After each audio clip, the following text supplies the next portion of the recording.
Bonjour à tous, on lance aujourd'hui un nouveau format sur Chauffard, un format plus podcast pour nous permettre d'aller plus au fond des choses, pour que ce soit plus interactif et plus naturel. Et je suis très heureux de faire ça avec Yair Ochner qui va nous permettre de rendre ça interactif avec des questions et pour aller au fond des choses. Salut Yair. Salut Gabriel, alors d'abord merci beaucoup de m'avoir invité à participer à cette aventure. Et le premier sujet qu'on a décidé de traiter, c'est le sujet du retour d'Israël en Israël, donc sur la terre d'Israël, ce qu'on appelle communément le sionisme. Et c'est un sujet très vaste, très large, c'est aussi un phénomène historique, mais aussi un phénomène profondément lié au judaïsme en tant que tel. Et la première question qui me vient à l'esprit dans ce sujet-là, c'est une question très basique, pourquoi c'est intéressant ? Pourquoi est-ce que n'importe qui, n'importe quel juif ou personne qui habite en Israël ou ailleurs, doit s'intéresser à ce retour-là ? Est-ce que c'est pas juste un phénomène historique, comme il y en a beaucoup, qui est significatif pour ceux qui le vivent, qui est significatif pour le futur probablement. Mais pourquoi c'est un phénomène particulier ? J'aime bien introduire ce genre de sujet par une anecdote qui est racontée par le célèbre reporter Albert Londres. Alors Albert Londres a écrit un livre assez connu qui s'appelle « Le Juif errant est arrivé ». Et c'était un grand reporter français, non juif, dans les années 20. Et en fait, sa manière de fonctionner lorsqu'il était reporter, c'est qu'il prenait des sujets et il allait pendant des mois, voire des années, il se mettait en immersion totale dans ce sujet et c'est comme ça qu'il a fait quelque chose, je crois, sur les prisons, sur la Chine, etc.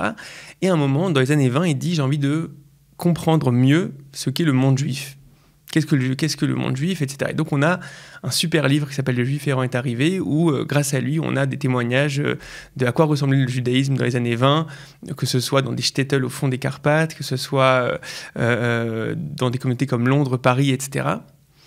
Et il raconte, lorsqu'il est en Europe de l'Est, qu'il y avait comme une espèce d'électricité dans l'air. Et il y avait un sujet qui était... on était soit très pour, soit très contre. Et c'était le sujet de est-ce que c'est le moment de revenir en Israël ? Est-ce qu'on y est ? Et les gens, on va dire les familles s'entre-déchiraient là-dessus. Il y avait ceux qui mettaient le tableau d'Herzl, ceux qui au contraire le déchiraient, voire le brûlaient. Et il décide donc Albert Londres a envie de voir par lui-même ce qui s'y passe. Ce qui se passe là-bas, donc on est dans les années 20, donc vraiment le tout début du retour. Il prend un bateau qui s'appelle le Sphinx et il va être dans ce bateau avec des dizaines de juifs polonais.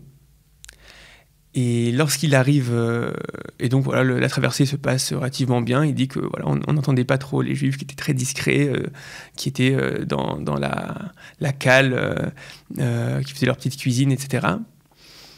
Et un jour, il est réveillé par des cris, des pleurs, des exclamations extrêmement fortes. Et il se demande qu'est-ce qui se passe.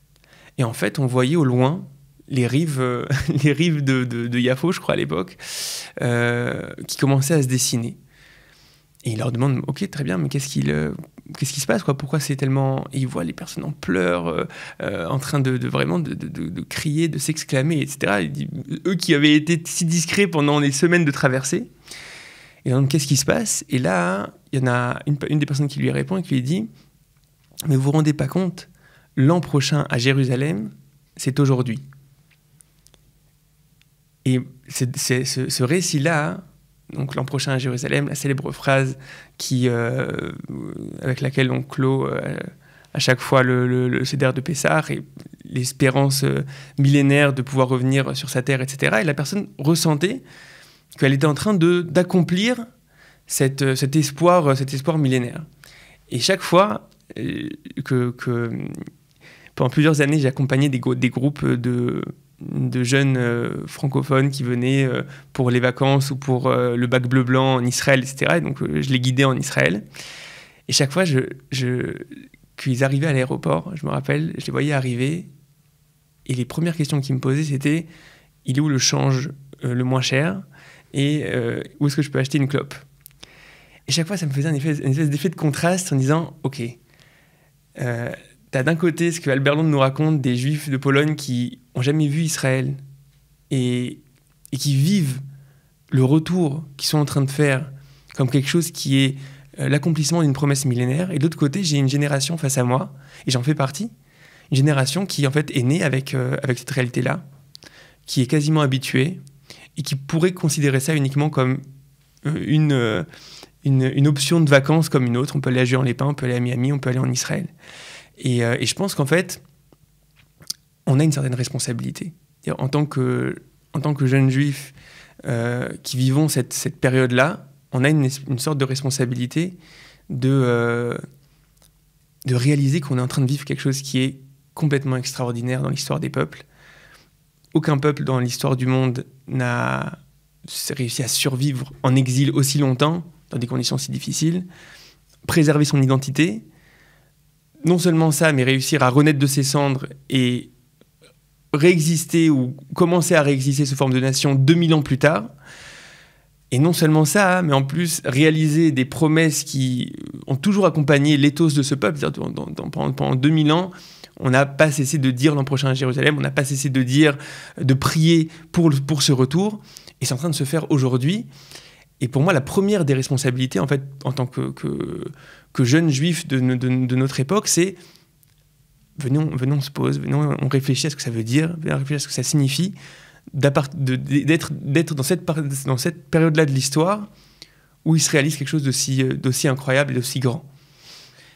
Alors oui, c'est vrai que dans une perspective historique, il y a là un phénomène qui est très rare. Je ne sais pas s'il y a une autre instance de ce genre de phénomène où un peuple a été en exil pendant 2000 ans, a préservé, comme tu as dit, préservé son identité et a fini par accomplir ou arriver à atteindre une espérance qui était millénaire et qui surtout qui a été conservée pendant 2 millénaires. C'est assez incroyable. Mais la question que je veux poser, c'est tout ça c'est très bien et historiquement c'est extraordinaire, mais quelle signification juive, si tu veux, puisqu'on parle, si tu veux, maintenant tu as parlé des jeunes juifs qui arrivent et qui se demandent où acheter leur première clope, ou leur deuxième peut-être. Quelle est la signification juive de ça? C'est-à-dire que c'est une signification, si tu veux, presque, j'ai envie de dire nationale, ou le peuple juif, ou tribal peut-être. Mais quelle signification juive, du point de vue du judaïsme, du point de vue de la Torah, de la tradition juive qui a transmis cette espérance pendant 2000 ans? C'est quoi la signification de ça, de ce point de vue-là? Je pense qu'on ne peut pas traverser nos textes, traverser nos prières, traverser le message juif de manière générale sans voir la centralité, premièrement, de l'aspiration à revenir sur sa terre, exister à nouveau sous forme de nation. C'est extrêmement central. Il suffit que tu ouvres un sidour de prière et tu vois à quel point la plupart de nos prières tournent autour de reconstruire Jérusalem, faire revenir tes exilés, etc. C'est-à-dire que c'est extrêmement central au niveau du message juif. Tu vas voir à chaque choupa, à chaque mariage juif, le fait que à la fin de la choupa, on va casser le verre pour dire on se souvient du fait que Jérusalem n'est pas encore reconstruite. Donc c'est extrêmement central. La question, en effet, qu'il faut se poser, c'est pourquoi c'est si central. C'est-à-dire que pourquoi au final, on a l'impression que la Torah nous demande d'exister sous forme de peuple, et lorsque vous n'existez pas sous forme de peuple, lorsque vous êtes éparpillé parmi les peuples, alors il y a quelque chose qui est pas comme il faut. Et pour ça, faut déjà être face au fait que la Torah, de manière générale, s'adresse à un peuple, s'adresse à une nation. La première promesse qui est faite à Abraham, c'est donc Lech Lecha, pars de ton pays pour aller en terre de Canaan, certes, Ve'esra le goy gadol, je ferai de toi un grand peuple. C'est-à-dire que la promesse est clairement d'exister sous forme de peuple. Juste avant le don de la Torah, juste avant de nous donner cette alliance-là,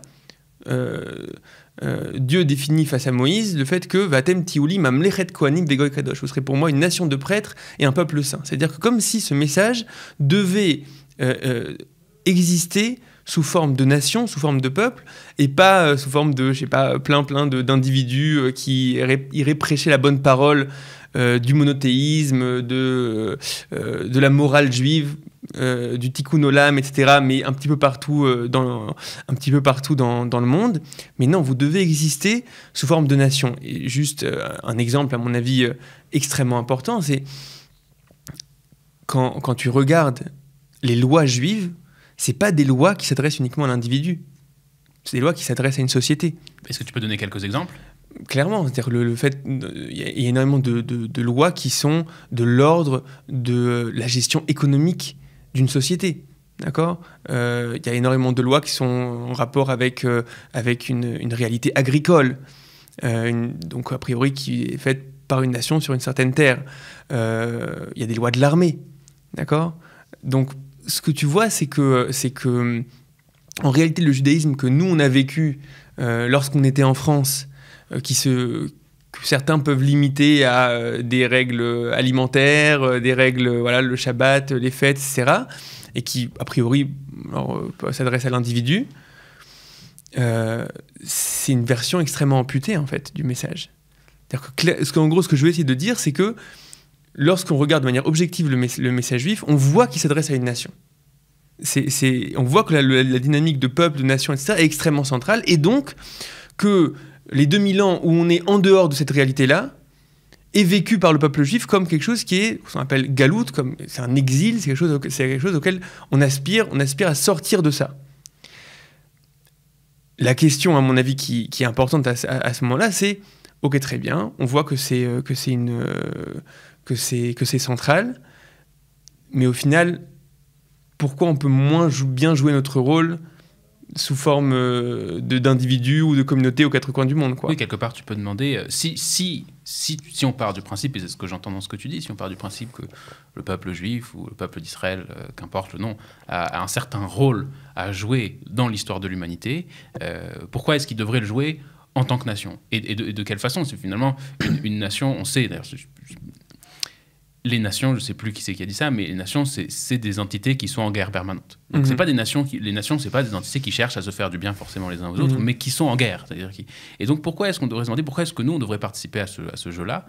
Et est-ce que finalement, c'est pas plus efficace si on veut, disons, mener l'humanité à quelque chose de bien, quel que soit le contenu qu'on mette dans le mot bien, pourquoi est-ce que pas le faire en tant qu'individu, chacun en travaillant sa morale personnelle, en étant quelqu'un de bien autour de soi, en répandant, si tu veux, une certaine morale et une certaine éthique. Mais pourquoi est-ce qu'on doit faire ça en tant que collectif ?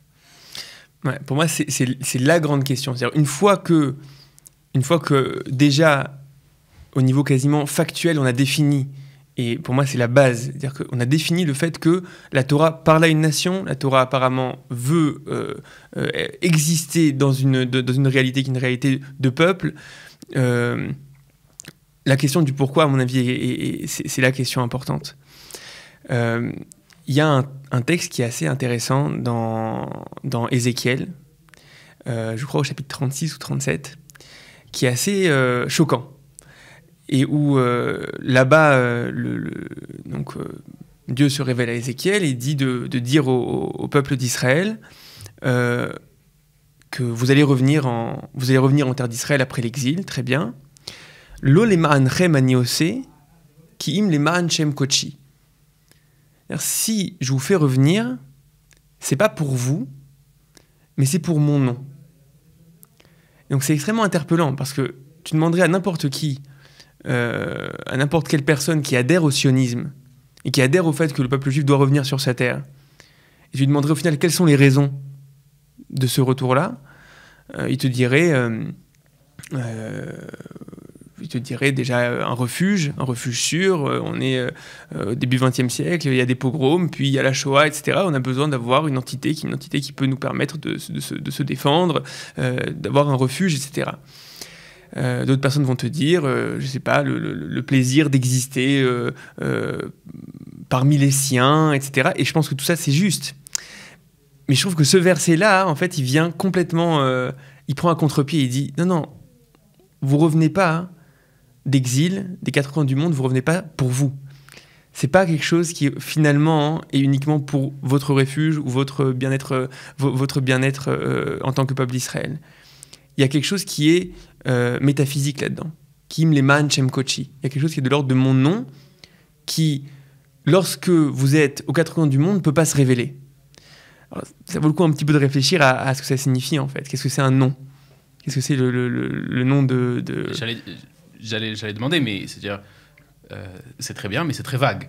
De quoi est-ce qu'on parle là, en fait ? Ouais. C'est-à-dire, de quoi est-ce qu'on parle ? Comment une société, comment un collectif, il peut se donner à lui-même ou alors recevoir source divine, une mission universelle, une mission importante, quelque chose à faire en tant que collectif et non pas en tant qu'individu. J'aimerais que tu explicites un peu de quoi est-ce que tu parles quand tu dis, par exemple, ce que tu viens de dire, c'est quoi l'Eman Shemi? Pourquoi pour mon nom? Le nom de quoi? Le nom de qui? Au nom de quelle cause? Ouais. Alors, déjà, c'est intéressant le fait de dire c'est pour mon nom.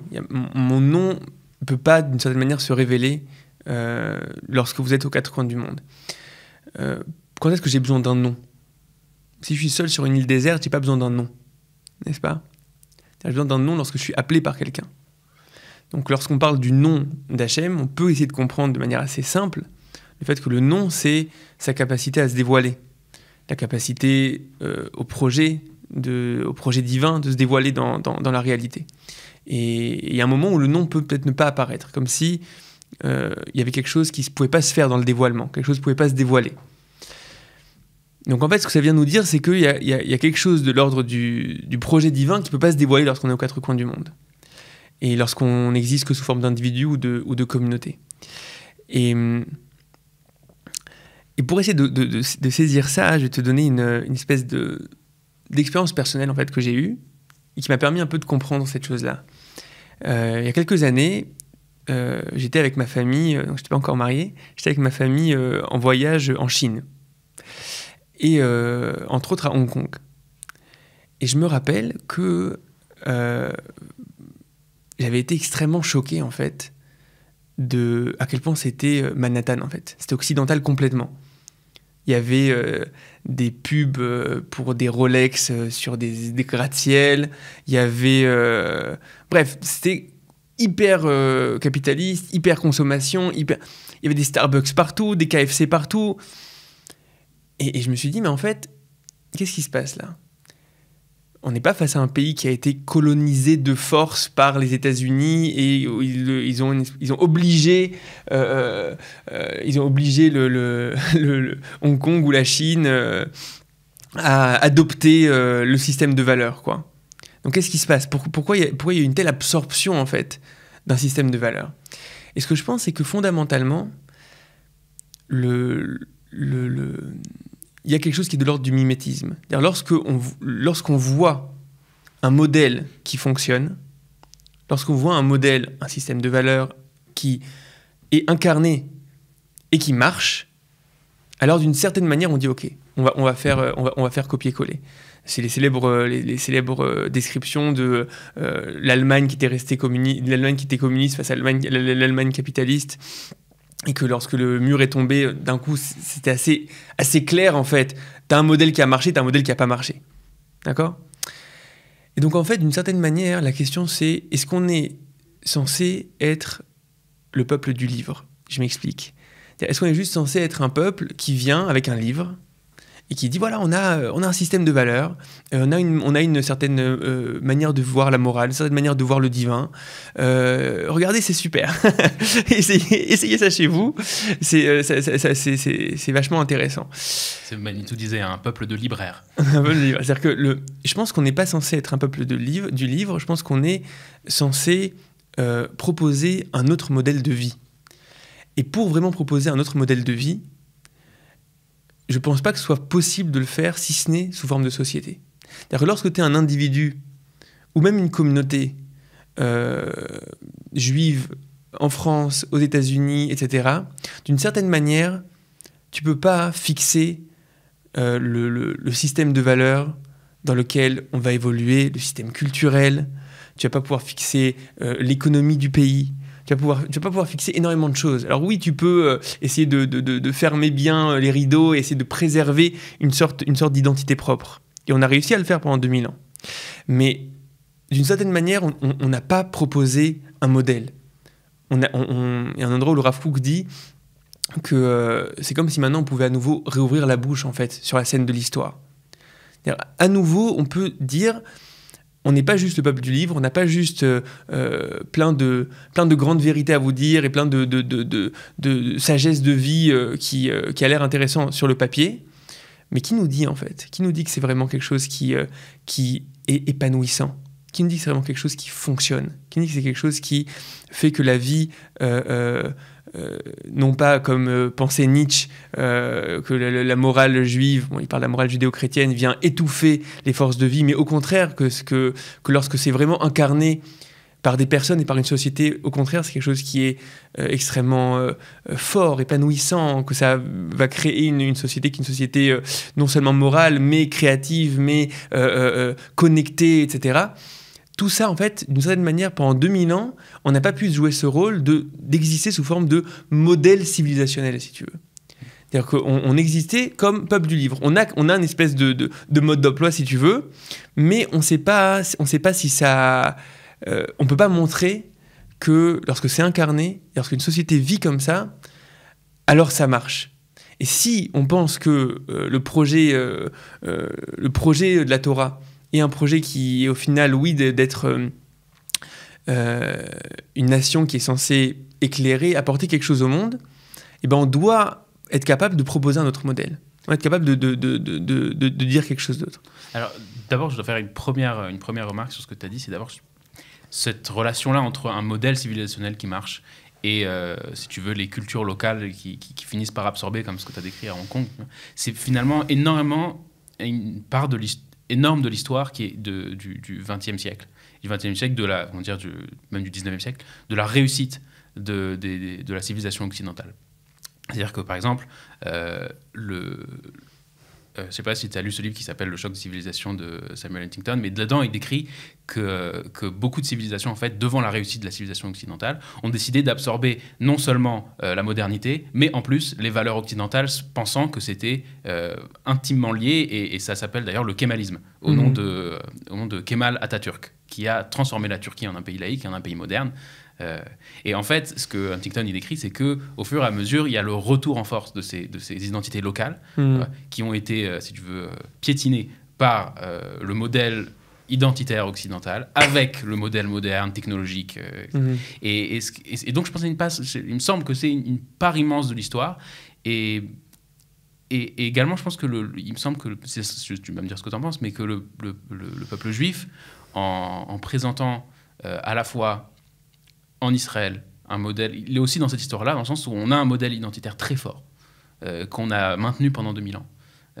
Et à la fois aussi une volonté de continuer. Et on a absorbé d'ailleurs en Israël, je regarde Tel Aviv, ça ressemble aussi beaucoup à Manhattan sur certains aspects. Ah, mais je veux dériver sur une autre question, c'est qu'est-ce qui s'est passé en fait entre la destruction du temple, où on a l'exil, qu'est-ce qui a muté et qu'est-ce qui a besoin de muter de nouveau pour arriver à ça, pour arriver à un modèle de société, parce que si tu veux, j'ai pas l'impression qu'on y est. J'ai loin l'impression qu'on est quand tu visites en Israël, etc., en une espèce de mix de civilisation américaine, un espèce de melting pot qui marche pas très bien, de beaucoup de civilisations en même temps. Et à ton sens, qu'est-ce qu'on a perdu en quittant Israël il y a cela 2000 ans ? Et qu'est-ce qu'il faut qu'on regagne maintenant ? C'est quoi l'enjeu de cette nouvelle mutation dans laquelle on est présenté ? Ouais, alors je vais répondre à ta question, mais je décèle en fait dans ta question quelque chose qui est assez fondamental, qui est le fait de dire ok, c'est bien beau tout ça, tout ce que tu me dis, on voit un processus incroyable du retour du peuple d'Israël sur sa terre, on peut à nouveau jouer notre rôle, etc.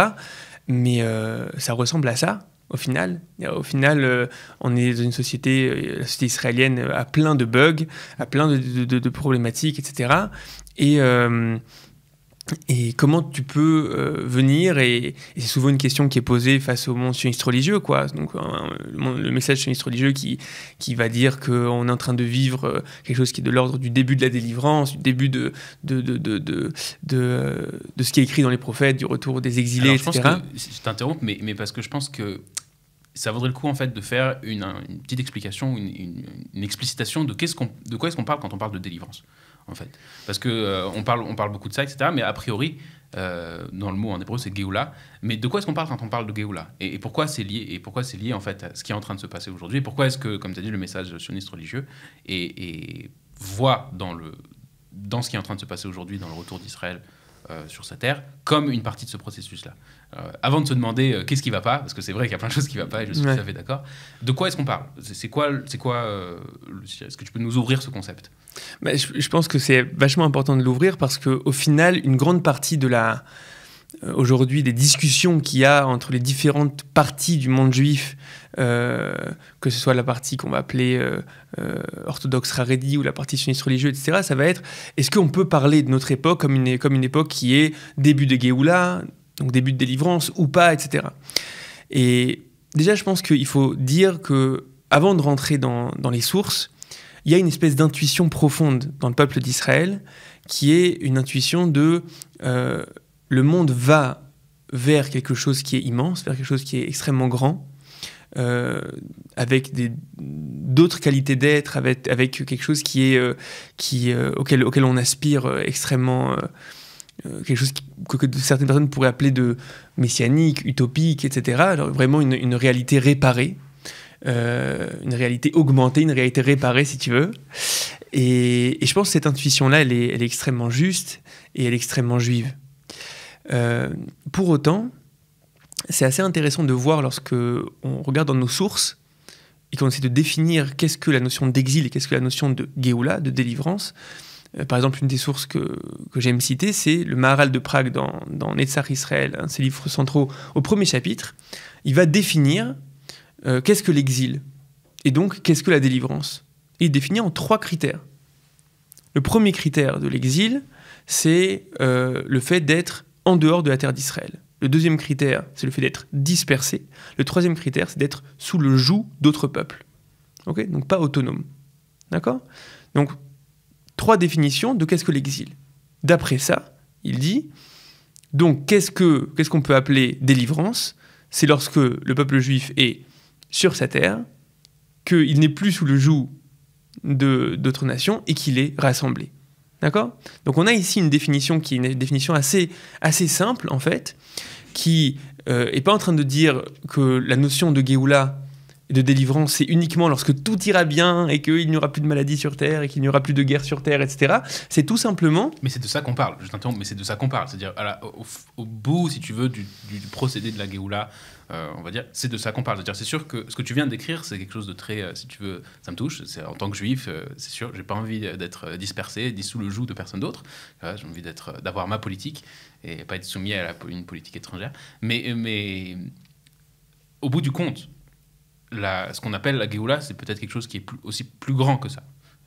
Alors ça, j'entends ce que tu veux dire. C'est-à-dire que je trouve vraiment que c'est assez important. C'est assez important déjà de définir les termes. Et je trouve que le Maharal, il fait un travail important là-dessus. Est-ce que ça veut dire que on n'a pas d'aspirations qui vont au-delà du fait d'être à nouveau un peuple sur sa terre, autonome, etc. Clairement, on garde cette aspiration-là.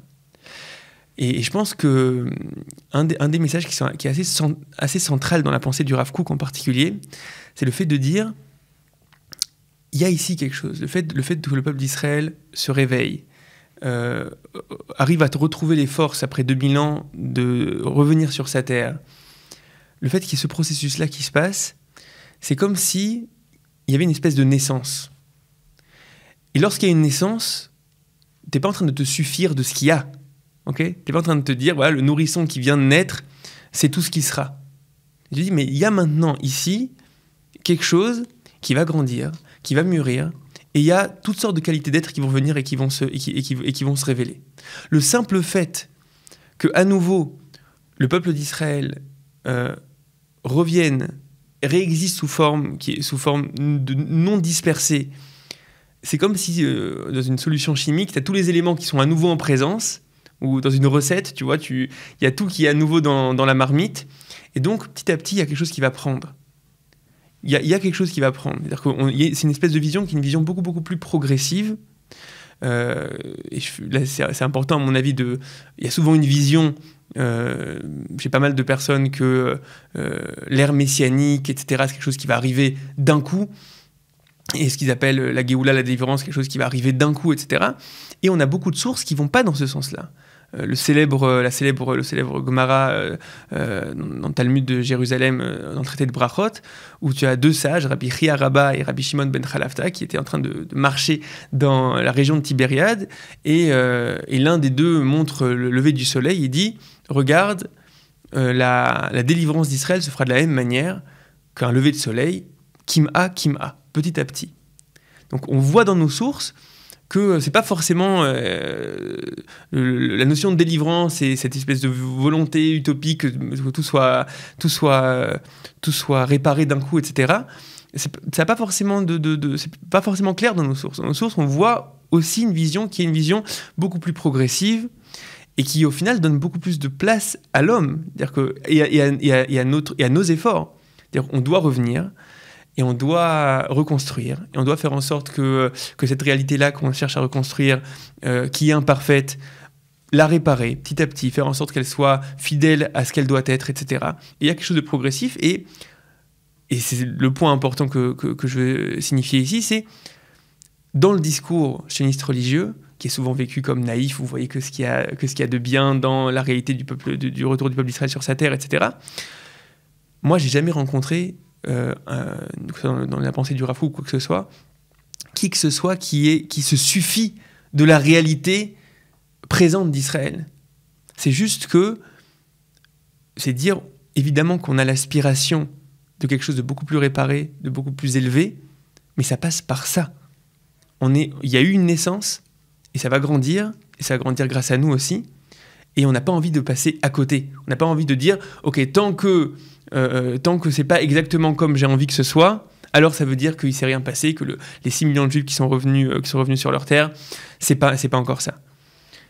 J'enchaîne sur une question pratique, mais est-ce que toi, en tant que Gabriel Lévy, est-ce que tu appelles les gens, tout le monde d'ailleurs, à faire leur alia, ou est-ce que tu as une position plus nuancée là-dessus?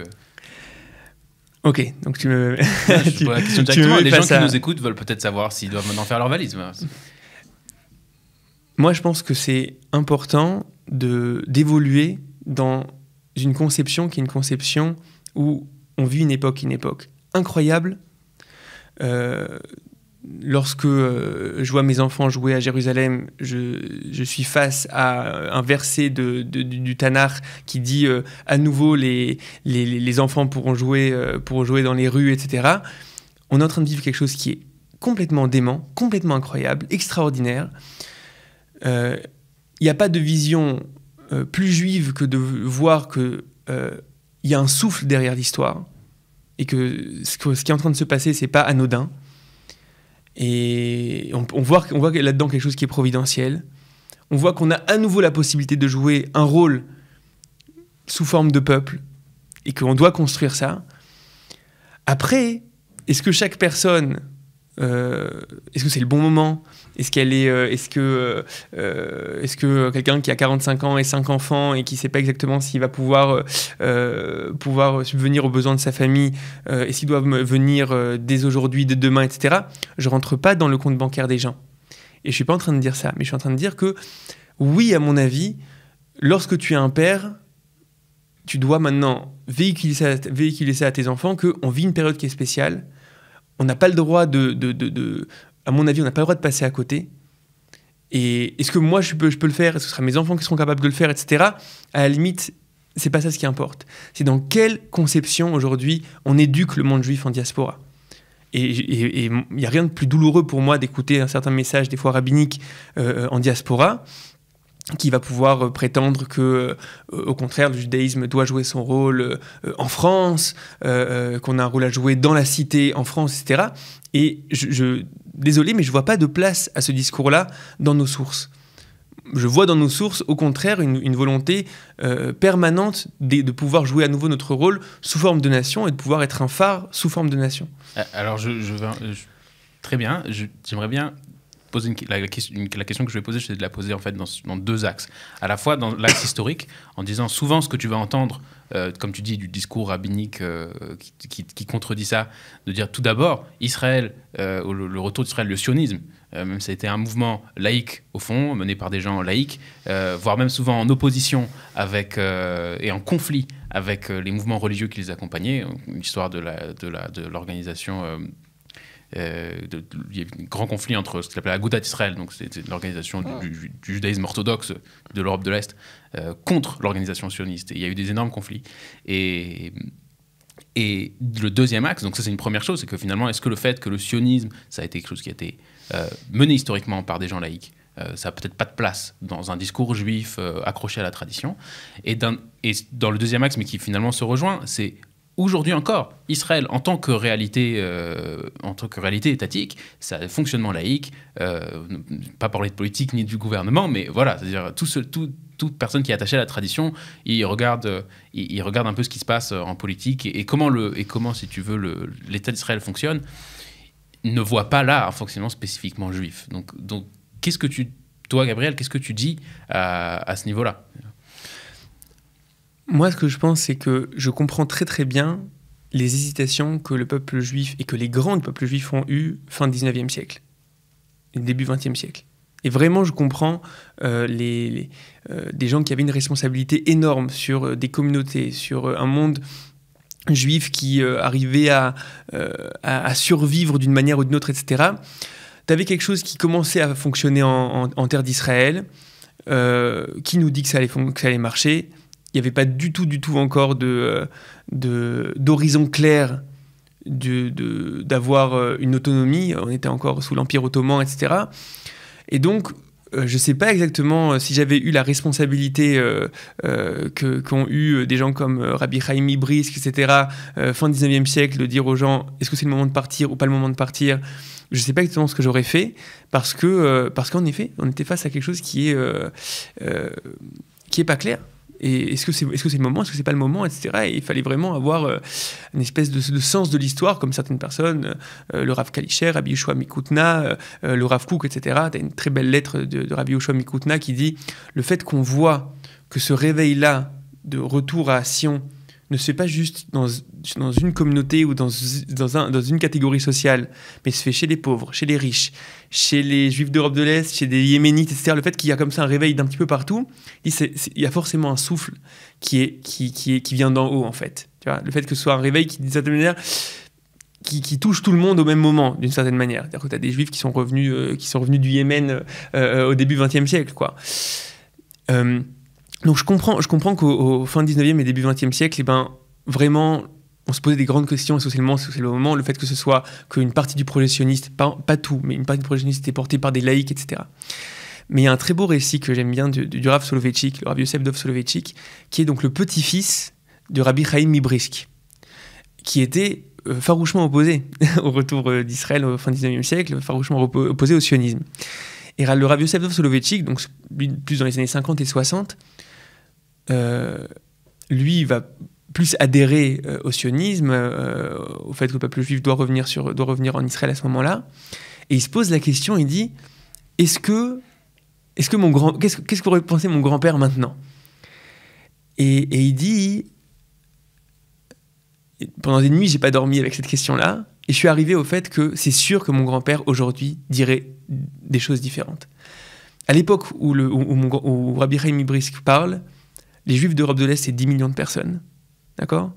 Ce qui se passe en terre d'Israël, c'est quelques dizaines de milliers de personnes, dans une terre qui est encore aride et qui est encore pleine de marécages, etc. Ce qui s'est passé entre-temps, c'est d'un côté des millions de Juifs qui reviennent, la terre qui redonne ses fruits, le peuple juif qui gagne ses guerres, et d'un autre côté, le judaïsme d'Europe de l'Est qui est décimé. Et une vision juive qui pense que l'histoire est parlante, qui pense que derrière l'histoire, il y a un souffle, et qui pense qu'il y a une providence derrière l'histoire, et ne peut pas dire qu'il y a un tel mouvement de retour, qui est celui dont on parle dans les prophètes, que je vous ramènerai des quatre coins de la terre, et c'est ce qu'on voit, et que ça marche, et que ça réussit, etc. On ne peut pas dire « c'est rien ». Est-ce que ça veut dire que la réalité est idéale ? Clairement pas.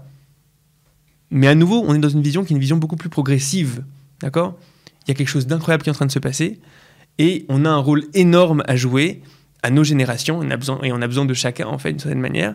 On a une responsabilité en tant que génération qui vit cette époque-là, de faire en sorte que ce mouvement de retour soit fidèle à l'identité d'Israël qu'on a développée pendant des millénaires, soient fidèles au message d'Israël. On n'y est pas encore, mais c'est là que ça se joue en fait. C'est là que c'est en train de se passer. Alors, je pense qu'on va finir là-dessus, mais je vais poser 2 dernières questions. Une première question d'abord, c'est pour tous ceux qui ne sont pas en Israël, qui vivent pas en Israël, qui ne sont pas en train de vivre ce que tu es en train de décrire, si tu veux, directement, comment est-ce qu'ils doivent prendre ça? C'est-à-dire que les gens qui vivent en France, là, par exemple, qui probablement nous écoutent, à quel moment, qu'est-ce qui dans leur vie doit changer pour prendre en compte ce phénomène? Moi, je pense que c'est avant tout au niveau des conceptions.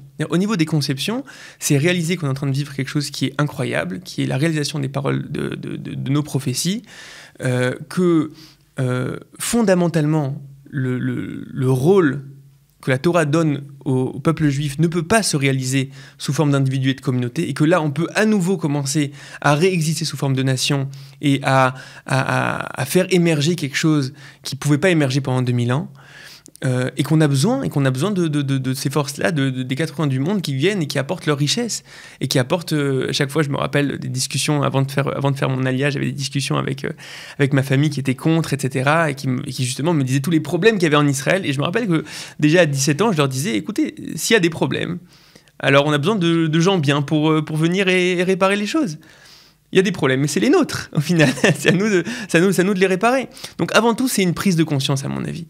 Après, chacun verra, est-ce que ça veut dire envoyer ses enfants à 18 ans, ça veut dire lui-même monter. Lorsqu'on parle de quelqu'un qui est jeune, qui a entre 18 et 25 ans, ben, à mon avis, c'est le moment d'y réfléchir sérieusement et de faire partie de ce processus incroyable qu'on est en train de vivre. Et une image que j'aime bien donner, et si tu veux, on finira par ça, on connaît tous des personnes qui étaient à un mariage la veille et tu leur demandes comment c'était le mariage et ils te disent le buffet était super. Tu dis bon, bah, écoute, t'es passé un petit peu à côté du mariage si au final la chose dont tu te rappelles c'est le buffet. Alors, ce qui est encore plus grave, c'est si tu vas voir les mariés et que le lendemain de leur mariage, tu leur demandes comment c'était le mariage et qu'ils te disent bah voilà, le bus est arrivé un petit peu en retard avec les invités et puis le buffet était pas exactement comme on voulait, etc. C'est-à-dire qu'ils restent uniquement dans une perspective qui est hyper technique, hyper... tu as envie de leur dire, eh oh, vous vous êtes mariés là, il s'est passé quelque chose de grand. Et la peur que j'ai, c'est qu'on soit un peu une génération où on est sous la roupa, on est en train de vivre quelque chose qui est énorme. Et d'une certaine manière, la seule chose qu'on dit, c'est le chauffeur de taxi a pris trop cher lorsque je suis arrivé de Ben Gurion, les bus sont pas sympathiques, les Israéliens sont comme ci, etc. Et tu as envie de dire, 2 secondes, venez on prend une perspective un petit peu plus profonde et un petit peu plus... venez on fait un zoom out et venez on se rend compte de ce qu'on est en train de vivre. Et je pense que c'est la première chose à faire en tant que juif de cette génération-là. Voilà, la deuxième question que je voulais poser, c'était, mais tu viens d'y répondre en fait, et je pense que c'est 40 minutes de réponse à cette question, c'est qu'est-ce que ça veut dire d'être sioniste pour toi aujourd'hui, maintenant que le retour a eu lieu, maintenant que toute l'histoire finalement, a prouvé la réussite du mouvement sioniste, qu'est-ce que ça veut dire être sioniste aujourd'hui?